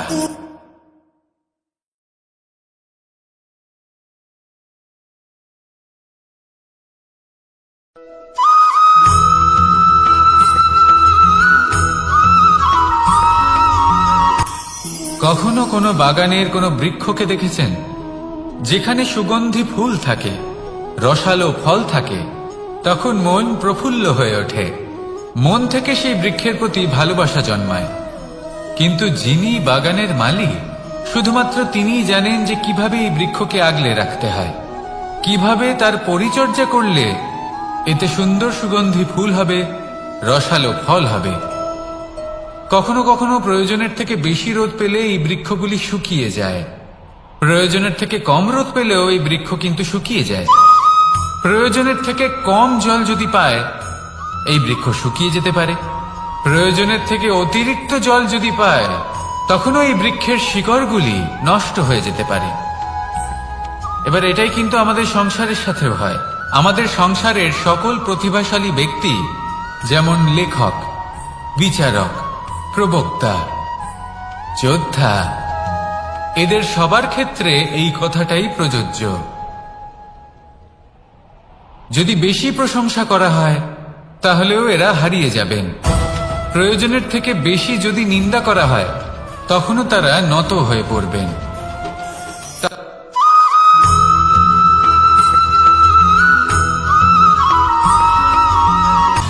সময়, জীবন, কাল দেখতে গেলে এই তিনটি শব্দ একটি শব্দেরই সমার্থক শব্দ মনে হয়, কিন্তু এই শব্দগুলির অর্থ কি সমান?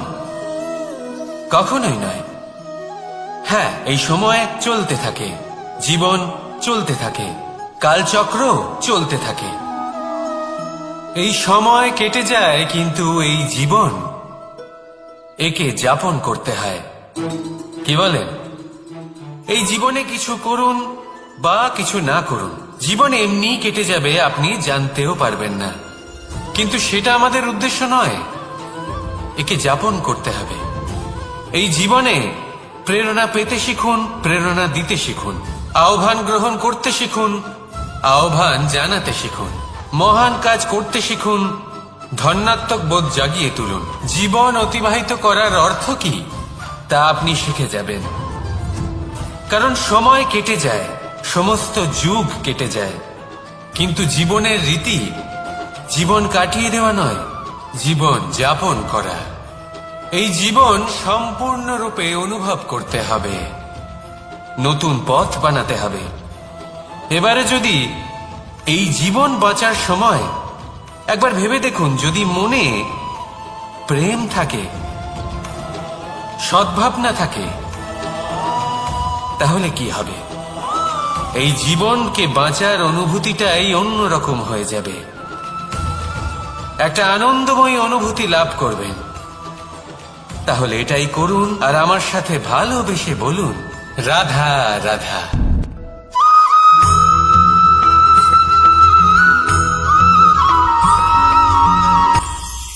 এটা হলো ধান গাছ। এর থেকে যে চাল উৎপন্ন হয় তা মানুষ গ্রহণ করেন। আর এটা কি? এ হলো জংলি ঘাস। একবার ভেবে দেখুন, যদি এই জংলি ঘাস ধান গাছের আশেপাশে থাকে তাহলে কি হবে? ধান উৎপন্ন হতে পারবে? তা উৎকৃষ্ট হতে পারবে? আমরা কি তা গ্রহণ করতে পারবো? কখনোই নয়। এই জংলি ঘাস ধানকে নষ্ট করে দেবে, কিন্তু নিজে জীবিত থাকবে। এটাই হলো আজকের শিক্ষা। এই সংসারে যদি আপনি নীতির পথে চলতে চান, উচিত কর্ম করতে চান, সংসারকে সেবা করতে চান, তাহলে জংলি ঘাসের মতো ব্যক্তিদের থেকে সবসময় দূরে থাকতে হবে।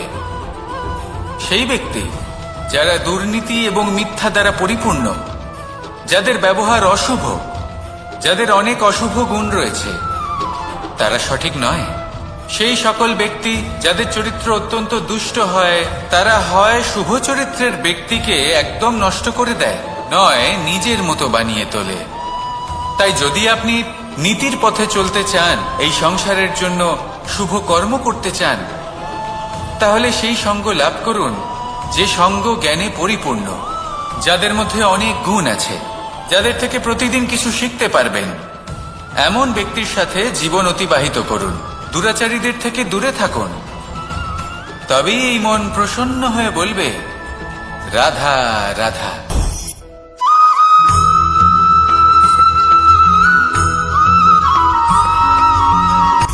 সূচের শেষে একটি ছিদ্র থাকে, যার দ্বারা আমরা এই সুতো পরাতে পারি, আর তারপর সূচের সাহায্যে এই সুতো দিয়ে বস্ত্র সেলাই করা যায়। কিন্তু যদি সুতোটা সোজা করে ধরা না হয়, তাহলে সূচে কখনো এই সুতো পরানোই সম্ভব নয়। যদি এতে কোনো গিঁট পড়ে, তখন তা কখনোই এই ছিদ্র দ্বারা প্রবেশ করা সম্ভব নয়। ঠিক এইভাবেই যদি আপনি কারোর জীবনে প্রবেশ করতে চান, কারোর অন্তরে প্রবেশ করতে চান, তাহলে আপনাকেও সহজ থাকতে হবে। এতে কোনো গিঁট থাকলে চলবে না, অর্থাৎ মনে যাতে কোনো মালিন্য না থাকে, যেন কোনো কুচিন্তা না থাকে। যদি এসব থাকে, তাহলে আপনি কখনো কারোর জীবনে প্রবেশ করতে পারবেন না। আর যদি কোনোভাবে আপনি প্রবেশ করেও যান, তাহলে তার মনে ঘর করতে পারবেন না। নিজেকে এই সুতোর মতন করে তুলুন, সহজ। মনে যেন কোনো কুচিন্তা না থাকে, সবার প্রতি যেন সদ্ভাবনা থাকে, শুভ চিন্তা থাকে। এমনটা করতে থাকুন। এমন একটা দিন আসবে যেদিন এই সমস্ত সংসারের ব্যক্তির মনে আপনি বাস করবেন, আর তখন এই মন প্রসন্ন হয়ে বলবে, রাধা রাধা।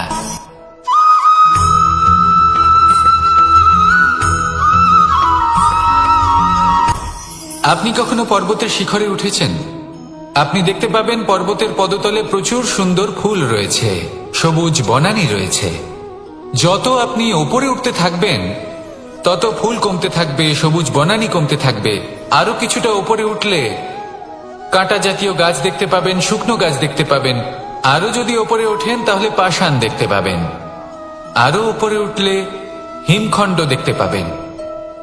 এই যে পর্বত, তা মনুষ্য জীবনের সব থেকে উত্তম উদাহরণ। মানুষ যখন সাফল্যের শিখরে পৌঁছতে চান, মহানুভবতার শিখরে পৌঁছতে চান, পথে যত আস্তে আস্তে উপরে উঠতে থাকেন ততই ভৌতিক বস্তু তার থেকে বিচ্ছিন্ন হতে থাকে। যদি তিনি সেই ভৌতিক বস্তুগুলি ত্যাগ না করতে পারেন তাহলে কখনোই সেই স্থানে পৌঁছতে পারবেন না। আর মানুষ যদি উচিত ত্যাগ করতে পারেন, পথে অগ্রসর হতে থাকেন, এগোতে থাকেন, তাহলে একদিন না একদিন তিনি মহানুভবতার, জ্ঞানের, সাফল্যের হিমের স্বাদ অবশ্যই লাভ করবেন।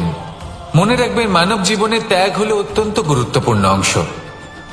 আসুন আমার সাথে ভালোবেসে বলুন, রাধা রাধা।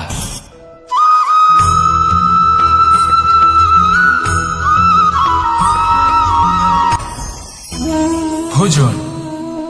এবার ভোজন সংগ্রহ করার জন্য মানুষ কি না করেন, সব সময় চেষ্টা করতে থাকেন। ফসল উৎপাদনের জন্য অনেক পরিশ্রম করতে থাকেন, কিন্তু অনেক সময় অনেক পরিশ্রম করার পরেও ফসল ভালো উৎপাদন হয় না। এর কারণ কি?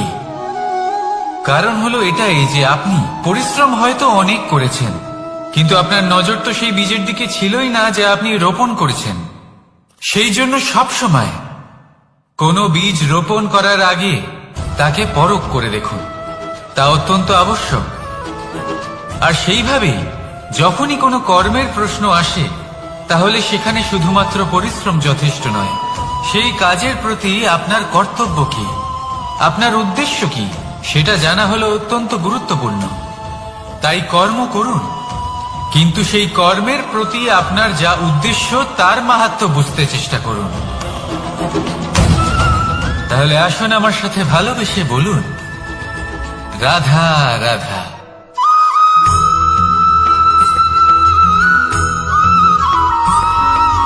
বসন্ত ঋতু, এই সময় মন আনন্দে ভরে থাকে। এমন মনে হয় যেন আমরা আকাশে বিচরণ করতে চলে যাই, কিন্তু সেটা তো সম্ভব নয়। সেই জন্য হয়তো আমরা ঘুড়ি ওড়াই, এই ঘুড়িকে নিজেদের প্রতিরূপ মনে করে। এবার অনেক মানুষ আছেন যারা ঘুড়ি ওড়ান, কিন্তু এই কর্মের সারমর্ম কি সেটা কজন বুঝতে পারেন? আপনি এটা মনে করুন যে আপনি হলেন সেই ঘুড়ি, আর এই সুতো যিনি ধরে রয়েছেন তিনি হলেন পরমাত্মা। আর এই সুতো যেখান থেকে শুরু হয় সেই লাটাই হলো আমাদের কর্মচক্র। এবার আপনি নিজেই অনুমান করুন যে এই উড়ান কার ওপর নির্ভরশীল, পরমাত্মার ওপর আর আপনার কর্মের ওপর। যদি পরমাত্মা আপনার হাত ধরে থাকেন, আপনার সাথে থাকেন, যদি আপনি শুভ কর্ম করতে থাকেন, আপনি এই আকাশে উড়তে থাকবেন। কিন্তু কোথাও কোথাও যদি পরমাত্মার সাথে এই বন্ধন ছিন্ন হয়, আপনার কর্মচক্র খারাপ হয়ে যায় বা থেমে যায়, তাহলে আপনার এই ঘুড়ি কেটে যাবে আর দূরে কোনো গাছের ডালে গিয়ে আটকে যাবে। তাই শুধুমাত্র ঘুড়ি ওড়াবেন না, তার থেকে শিখুন, পরমাত্মার সাহচর্যে থাকুন, সবসময় শুভ কর্ম করতে থাকুন আর সবসময় এই আকাশে উড়তে থাকুন। আসুন আর আমার সাথে ভালোবেসে বলুন, রাধা।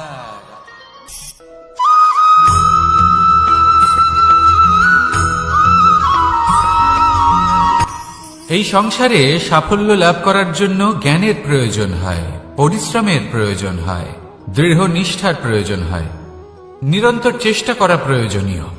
কিন্তু আরো কিছু আছে যা অত্যন্ত প্রয়োজনীয় এবং গুরুত্বপূর্ণ। তা হলো ভালো বন্ধু। তাদের থাকা অত্যন্ত প্রয়োজনীয়। যদি ভালো বন্ধু থাকে তাহলে সময় এলে তারা ঢাল হয়ে আপনাকে সুরক্ষা করবেন।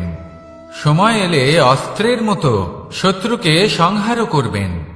যদি তিনি জ্ঞানী হন, তাদের মধ্যে সদ্গুণ থাকে, তাহলে এই সব গুণ আপনার মধ্যেও প্রবেশ করবে। তাহলে সাফল্যের জন্য ভালো বন্ধু পাওয়া অত্যন্ত প্রয়োজনীয়। কিন্তু শুধু বন্ধু কেন, ভালো শত্রুও থাকা প্রয়োজনীয়। এবার আপনি ভাববেন এ আমি কি বললাম। যদি আপনার জীবনেও ভালো অর্থাৎ শক্তিশালী শত্রু থাকে, তাহলে আপনিও শক্তিশালী হতে থাকবেন।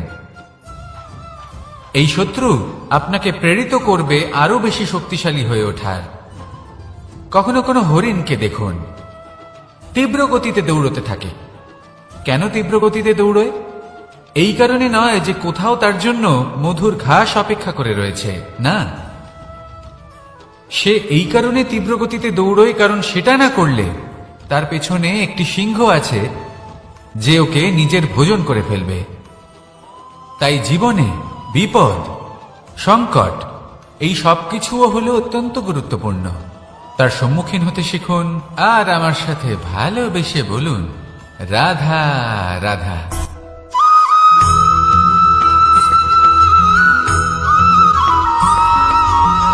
ভালোই, শুধু ওনাদের কঠোর ব্যবহার দেখলে আমরা একটু ভয় পেয়ে যাই।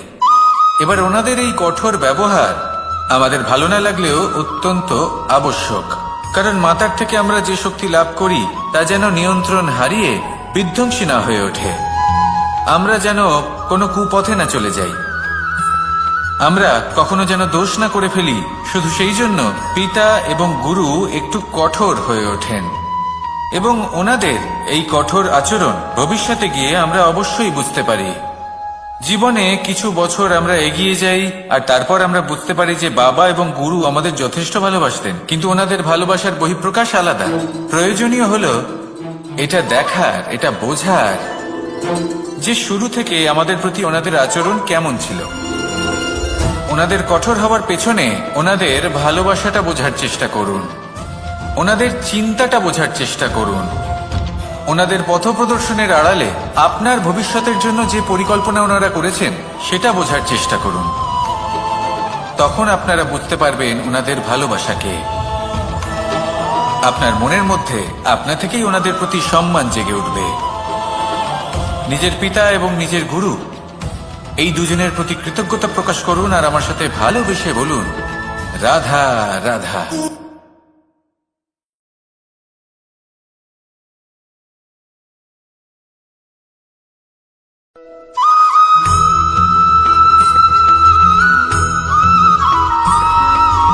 কথায় আছে, প্রত্যেক পুত্র তার পিতার প্রতিচ্ছবি হয়, আর সমস্ত প্রতিচ্ছবি চায় যেন সে তার অস্তিত্ব প্রাপ্ত করতে পারে। পুত্র চায় সে যেন তার পিতার মতো হয়, বা কখনো কখনো তার থেকেও শ্রেষ্ঠ হয়। সেটা কোনো অনুচিত ব্যাপার নয়। অনুচিত তখন হয় যখন পুত্র নিজের পিতার মতো হবার স্বপ্ন পূরণ করতে গিয়ে বা তার থেকেও শ্রেষ্ঠ হওয়ার স্বপ্ন পূরণে অনুচিত পথের আশ্রয় নেয়। কারণ তারপরে সে তার পিতার গুণগুলি আত্মসাৎ করতে চায় না। সে শুধুই এটা চায় যে সংসারের চোখে যেন আমি শ্রেষ্ঠ প্রমাণিত হই। এটা অনুচিত। সংসারে এমন অনেক মানুষ আছেন যারা এই কারণে শ্রেষ্ঠ হওয়ার চেষ্টা করেন যাতে তার পরিবারের তার পিতার সম্মান বৃদ্ধি পায়। এমনও মানুষ থাকেন, আর এটাই হলো পার্থক্য উদ্দেশ্যের। মনে রাখবেন, যদি আপনার উদ্দেশ্য শুভ হয় তাহলে পথও শুভ হবে, যদি আপনার উদ্দেশ্য অশুভ হয় তাহলে পথও অশুভ হবে। তাহলে নিজের পিতার মতো হবার চেষ্টা অবশ্যই করুন, তার থেকেও শ্রেষ্ঠ হওয়ার চেষ্টা অবশ্যই করুন, কিন্তু মনে রাখবেন আপনার সংকল্প আর আপনার উদ্দেশ্য এই দুই শুভ হওয়া উচিত। তাহলে আসুন আর আমার সাথে ভালোবেসে বলুন, রাধা রাধা।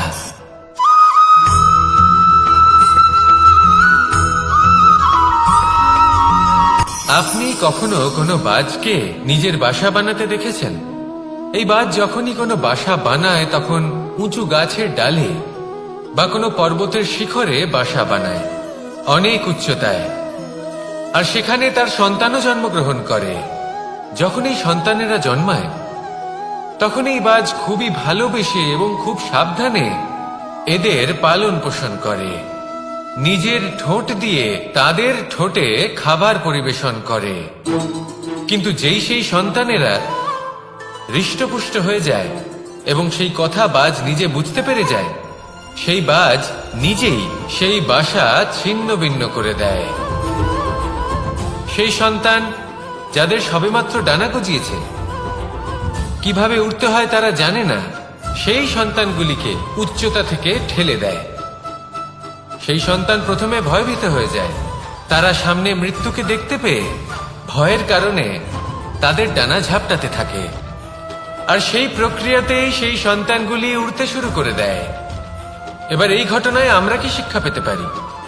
এটাই, যদি আপনি মাতা পিতা হন তাহলে নিজের সন্তানকে অবশ্যই স্নেহ করুন, কিন্তু তাদেরকে নিজের আঁচলের তলায় বেঁধে রাখবেন না। যদি আপনি চান আপনার সন্তান জীবনে উন্নতি করুক, তাহলে নিজের মুঠো থেকে তাদের স্বতন্ত্র করে দিন। এই সংসারে সংঘর্ষ করতে দিন। সেই সন্তান নিজেই বুঝতে পারবে যে জন্মের সময় পাওয়া ডানা কি করে ব্যবহার করতে হয়। আর আপনার চোখের সামনে আপনার সন্তান এই আকাশে উড়তে থাকবে। তাহলে আসুন আমার সাথে ভালোবেসে বলুন, রাধা রাধা।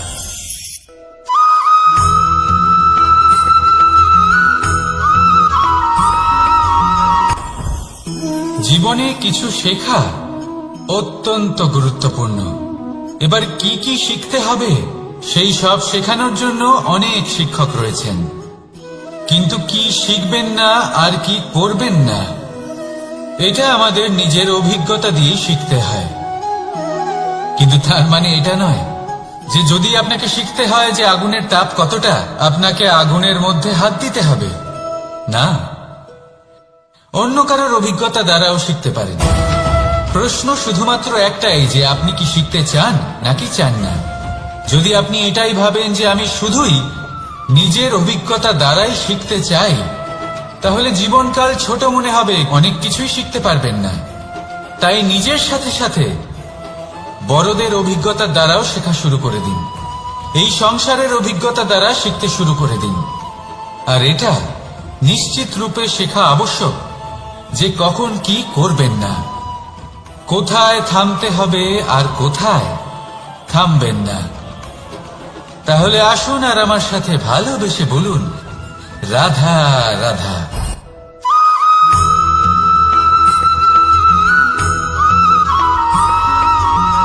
এই সংসারে সব থেকে বেশি কোমল বস্তু হলো রেশম।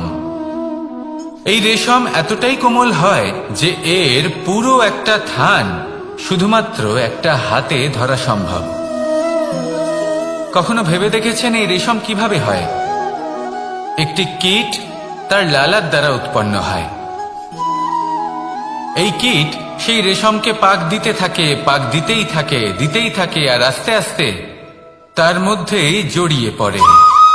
শেষে ওর এই সুন্দর অমূল্য সৃষ্টি রেশমের এই সুতো তার নির্মাণ কার্য পূর্ণ হয়, কিন্তু তাতেই ও নিজে বন্দী হয়ে যায়। নিজেরই মায়াজালের এই বন্দী গৃহে নিজেই ফেঁসে যায়। এবার এই সুতোকে ব্যবহারযোগ্য করে তোলার জন্য এই কীটগুলিকে এই কবচের সাথেই ফুটন্ত জলে ফেলে দেওয়া হয়। এই সংসারে যদি আমাদের স্বপ্ন এই সংসারের দুঃখ হরণ করার জন্য, এই সংসারে সুখ বিতরণ করার জন্য হয়, তবেই আমাদের প্রগতি সম্ভব। যদি আমাদের এই স্বপ্ন শুধুই আমাদের এবং আমাদের স্বার্থ সিদ্ধির জন্য হয়, তাহলে এই স্বপ্ন আমাদের অন্ধ করে দেবে, আমাদের অন্ধকারের পথে নিয়ে যাবে, আর আমরাও সেই কীটের মতো হয়ে যাব। নিজেদেরই মায়াজালে আমরা নিজেই ফেঁসে যাব, আর শেষে আমরা যদি কিছু লাভ করি তা হবে একাকিত্ব, অন্ধকারময় মৃত্যু। তাই স্বপ্ন অবশ্যই দেখুন, কিন্তু এমন ভাবে স্বপ্ন দেখবেন না যে তার এই বন্দিগৃহে আপনি নিজেই ফেঁসে গেলেন। স্বপ্ন দেখুন পরোপকারে।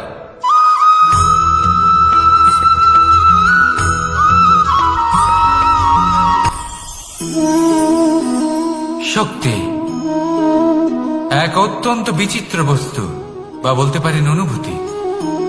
পিতা সবসময় চান যেন তিনি তার শক্তি পুত্রকে। আসুন আপনাকে সহজে বোঝাই। যদি আপনি সুপাত্র হন আর আপনাকে শক্তি দেওয়া হয়, তাহলে আপনি সেই শক্তির গুরুত্ব বুঝবেন, কোথায় সেই শক্তি প্রয়োগ করা উচিত সেটা বুঝবেন। আর এটা যেহেতু অর্জন করা শক্তি হবে, সেই শক্তির অপব্যবহার হবে না। কিন্তু যদি এই আপনি কুপাত্র হন আর যদি আপনাকে এই শক্তি দেওয়া হয় তাহলে কি হবে? দেখতে গেলে এই শক্তি আপনি দান হিসেবে পেয়েছেন, তাই না আপনি এই শক্তির গুরুত্ব বুঝবেন আর না এর প্রয়োগ আপনি জানবেন। তার অপব্যবহার হওয়া সুনিশ্চিত। তাই যদি আপনি কোনো শক্তি অর্জন করতে চান তাহলে আগে তার যোগ্য হয়ে উঠুন, পুত্র নয় পাত্র হয়ে উঠুন। আর আমার সাথে ভালোবেসে বলুন, রাধা রাধা।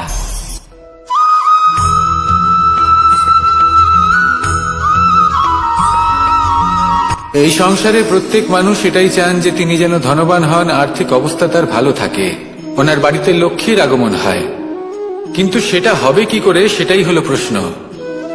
কেউ বলেন যে যদি পরিশ্রম করো তাহলে ধন অর্জন সম্ভব, কেউ বলেন যে যদি বিদ্যা লাভ হয় তবেই ধন অর্জন সম্ভব, কেউ বলেন যে যদি বলশালী হও তবেই সম্পন্ন থাকবে।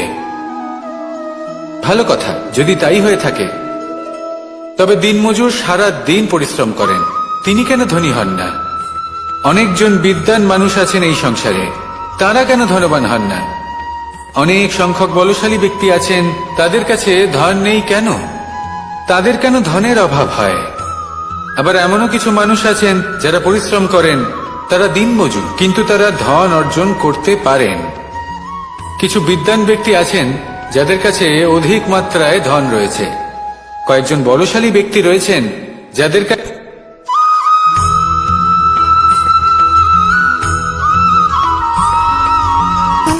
সুখ, দুঃখ এবং শক্তি, এই তিন হলো এই সংসারের ত্রিদেবের মতো।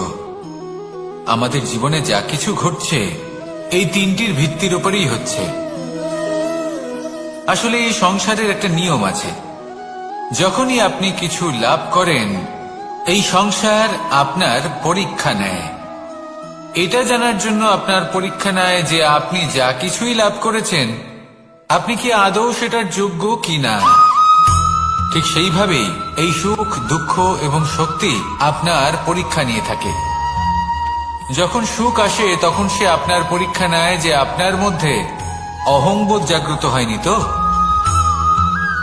যদি অহংবোধ চলে আসে তাহলে সুখ সেখানেই সঙ্গ ত্যাগ করে। দুঃখ আপনার ধৈর্যের পরীক্ষা নিতে থাকে, আর যদি আপনার মধ্যে ধৈর্য না থাকে তাহলে এটা আপনাকে আরো বেশি দুঃখের গভীর অন্ধকারে ঠেলে দেবে। সেখানে শক্তি পরীক্ষা নেয় আপনার বিনম্রতার। যদি আপনি বিনম্র না হন তাহলে হয় এই শক্তি আপনার সঙ্গ ত্যাগ করবে, নয় এই শক্তি বিনম্রতার অভাবে আপনার পতনের কারণ হতে পারে। এই সংসারে যে কোনো ব্যক্তি যিনি এই পরীক্ষায় উত্তীর্ণ হয়ে থাকেন এই জীবনে তিনি সাফল্য লাভ করেন। আসুন আমার সাথে ভালোবেসে বলুন, রাধা রাধা।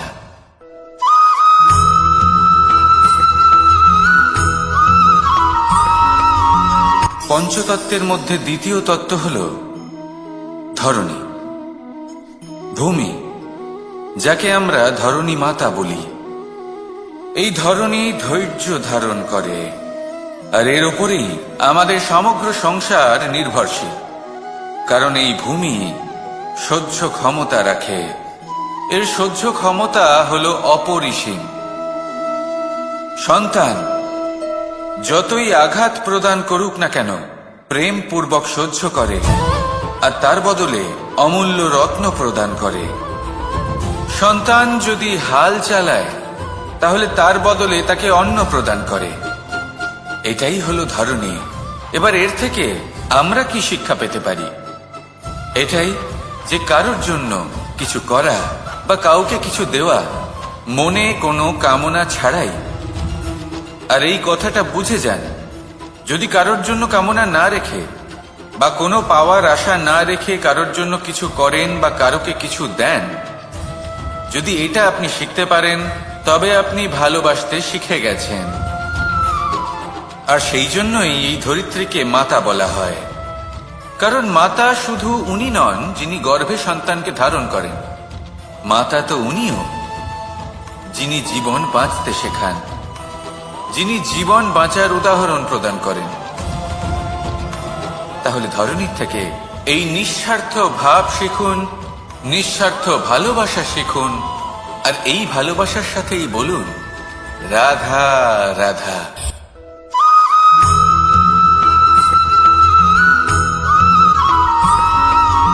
মানুষ জন্মগ্রহণ করে, তার সাথে ভয়েরও জন্ম হয়। ছোটবেলা থেকেই আমাদের মনে কোনো না কোনো প্রকারের ভয় থেকেই যায়।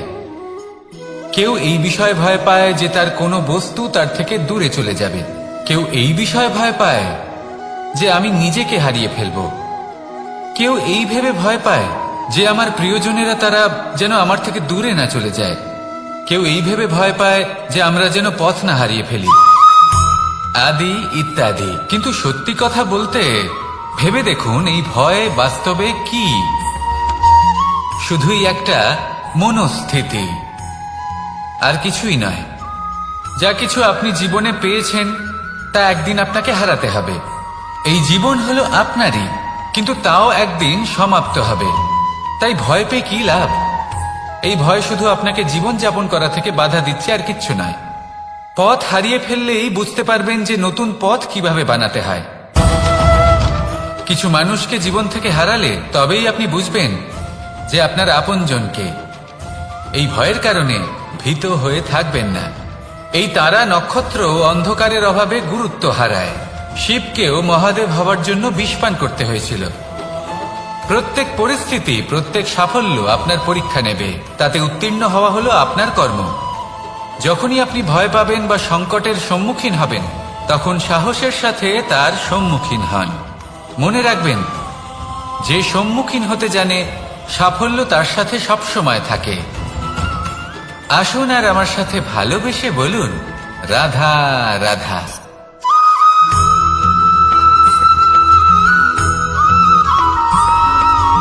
জীবনে অগ্রসর হওয়ার জন্য আমাদের কাকে প্রয়োজন হয়?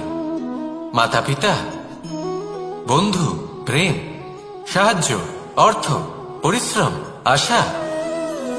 ভিন্ন ভিন্ন মানুষ ভিন্ন ভিন্ন বিকল্প চয়ন করে। যদি আমি আপনাকে বলি, তাহলে জয় আর পরাজয়ের মন্ত্র দুটো শব্দের উপর নির্ভর করে, মেনে নেওয়া আর দৃঢ় হওয়া। যদি মেনে নেন তাহলে হেরে যাবেন, যদি দৃঢ় হন তাহলে নিশ্চিত রূপে জয়ী হবেন। যদি কখনো আপনি ক্লান্ত হয়ে ওঠেন, আপনি দুঃখী হন, পুরোপুরি ভেঙে পড়েছেন, তখন মেনে নেবেন না যে আপনি ভেঙে পড়েছেন, নয়তো হেরে যাবেন।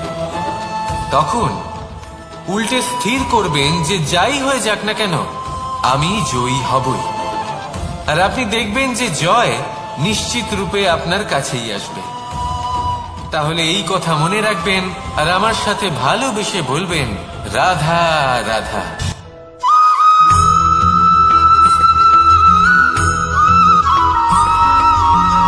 এই সংসারে কোনো বস্তু হোক বা ব্যক্তি হোক, তার একার গুরুত্ব কিন্তু খুব বেশি নয়। একটা উদাহরণ হিসেবে বৃষ্টির ফোঁটাকে ভেবে দেখুন। যদি একটি বৃষ্টির ফোঁটা হয় তাহলে তার খুব বেশি গুরুত্ব থাকে না, কিন্তু যখন সহস্র বৃষ্টির ফোঁটা মেঘের মধ্যে দিয়ে ঝরে পড়ে, তখন সেটা বর্ষার রূপ ধারণ করে। সেই বর্ষা যা এই প্রকৃতিকে শান্ত করে। সেইভাবেই পাথরের ছোট টুকরো, তার খুব বেশি গুরুত্ব থাকে না, কিন্তু যখন অসংখ্য পাথরের টুকরো একত্রিত হয় তখন তা পর্বতের আকার ধারণ করে।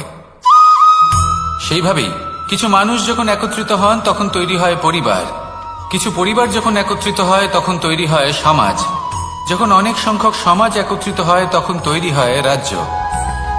এবার এই রাজ্যের সবথেকে গুরুত্বপূর্ণ ব্যক্তি হতে পারেন রাজা, কিন্তু তাও সেই রাজা একা কিছু করতে পারেন না।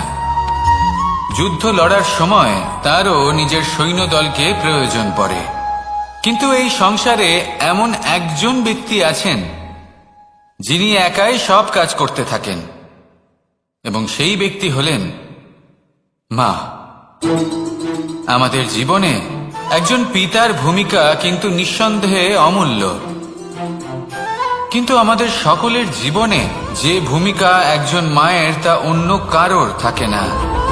একজন মা একাই সন্তানকে বড় করতে পারেন, সংস্কারী করে তুলতে পারেন, তার জন্য পরিশ্রম করেন। আর এত কিছু কাজ করার পরেও তার কাজের জন্য তিনি প্রশংসা অবশ্য পান না।